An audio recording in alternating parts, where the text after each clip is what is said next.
આપનું સ્વાગત છે.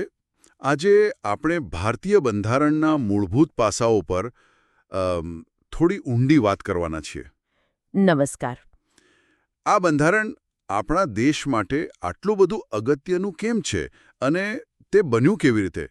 આપણા રોજિંદા જીવન પર એની શું અસર પડે છે? ચાલો આ બધું સમજીએ.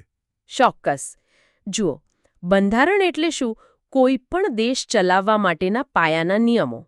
એમ સમજો ને કે એક ગાઈડ બુક. હા, બરાબર. અને ભારત જેવો દેશ, કેટલી બધી વિવિધતા, અલગ ભાષા, અલગ ધર્મ, રીતિરિવાજો, આ બધા લોકોને એકસાથે રાખવા, સૌને સમાન તક મળે, એના માટે બંધારણ તો જોઈએ જ.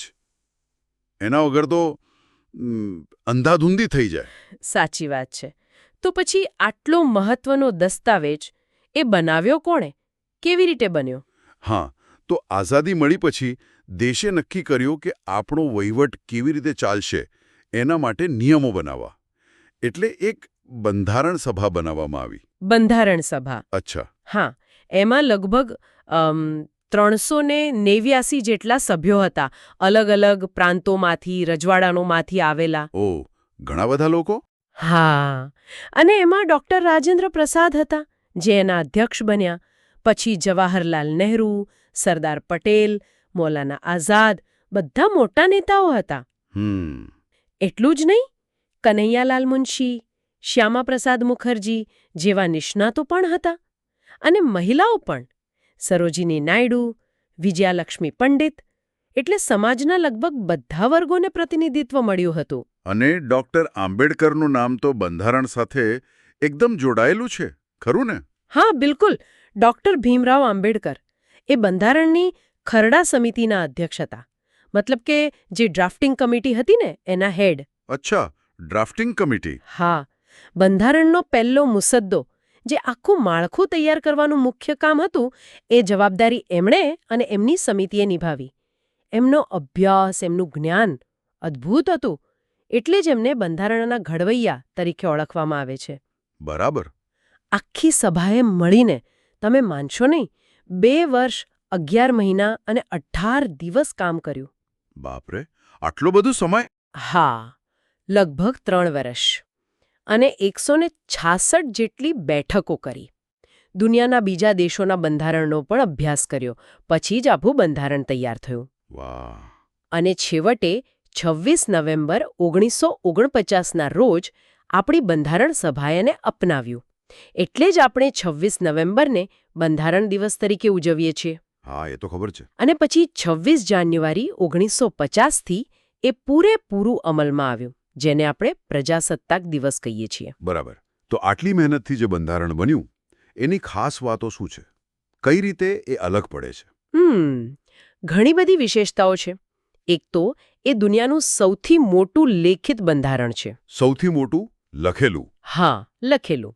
એની મુખ્ય ઓળખ જે છે ને, એના પાયાના સિદ્ધાંતો છે.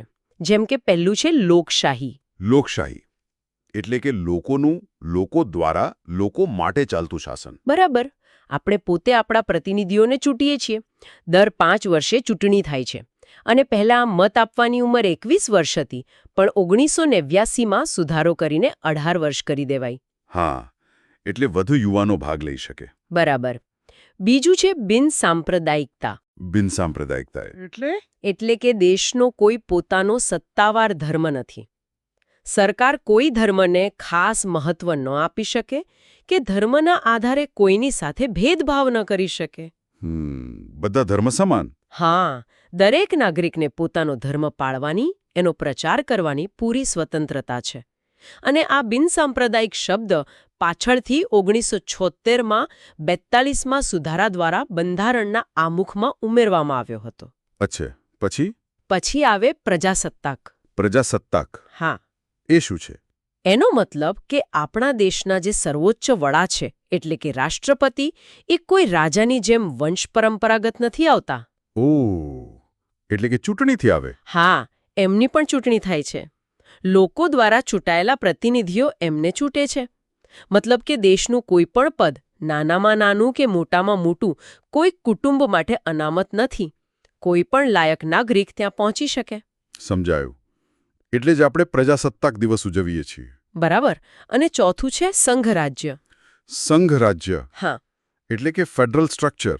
હા, ભારત એ રાજ્યોનો બનેલો એક સંઘ છે. એટલે અહીં 2 સ્તરની સરકારો છે. એક કેન્દ્ર સરકાર જે આખા દેશ માટે કામ કરે અને બીજી દરેક રાજ્યની પોતાની સરકાર. બંને વચ્ચે કામ અને સત્તાની વહેંચણી કરેલી છે, જેથી દેશ એક પણ રહે અને રાજ્યો પોતાની રીતે વિકાસ પણ કરી શકે. આ તો થઈ દેશના માળખાની વાત. હવે એક સામાન્ય નાગરિક તરીકે મને બંધારણ શું આપે છે? મારા હકો શું છે? હા, એ બહુ મહત્વનો મુદ્દો છે. બંધારણ આપણને મૂળભૂત અધિકારો આપે છે. એવા હકો જે લોકશાહી માટે, વ્યક્તિના વિકાસ માટે જરૂરી છે. કયા કયા છે? જુઓ, મુખ્યત્વે 6 છે. પહેલો, સમાનતાનો હક. એટલે કાયદા સામે બધા સરખા. ધર્મ, જાતિ, લિંગ કે જન્મસ્થાનના આધારે કોઈ ભેદભાવ નહીં. બરાબર. બીજો, સ્વતંત્રતાનો હક. આમાં ઘણું બધું આવે, જેમ કે પોતાના વિચારો રજૂ કરવાની સ્વતંત્રતા, શાંતિથી ભેગા થવાની, સંગઠનો બનાવવાની, દેશમાં ગમે ત્યાં હરવા ફરવાની, રહેવાની અને કોઈ પણ વ્યવસાય કરવાની સ્વતંત્રતા. શોષણ ન કરી શકે. વેઠ પ્રથા કે બાળમજૂરી એ બધું ગેરકાયદેસર છે. ખાસ કરીને 14 વર્ષથી નીચેના બાળકો પાસે કામ કરાવવું એ ગુનો છે. આ બહુ જરૂરી છે. ચોક્કસ. ચોથો છે ધાર્મિક સ્વતંત્રતાનો હક. દરેક વ્યક્તિ પોતાની પસંદગીનો ધર્મ પાળી શકે છે, એનો પ્રચાર કરી શકે છે. પણ હા, એનોથી જાહેર વ્યવસ્થા, નૈતિકતા કે સ્વાસ્થ્યને નુકસાન ન થવું જોઈએ. સમજાયું. પાંચમો, સાંસ્કૃતિક અને શૈક્ષણિક હક. આ ખાસ કરીને લઘુમતીઓ માટે છે. એમને પોતાની ભાષા, લિપિ, સંસ્કૃતિ જાળવી રાખવાનો અને પોતાની શિક્ષણ સંસ્થાઓ સ્થાપવાનો હક છે. અચ્છા.